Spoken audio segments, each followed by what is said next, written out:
Kaibigan, magandang araw sa ating lahat. For today's video mga kaibigan, may nabili tayong kitong.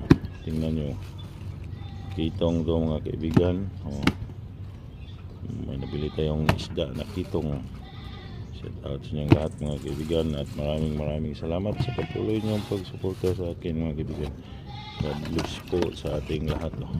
Ito na siya ngayon mga kaibigan, yung nabili nating kitong. Yan, nabili natin kitong mga kaibigan, di ba? Ang dami. 3 kilo to mga kaibigan.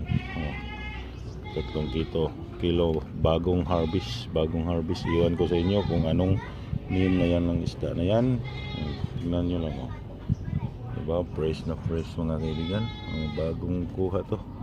Bagong kuha natin.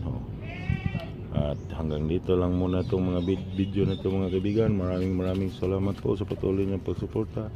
God bless po sa lahat. Bye bye po.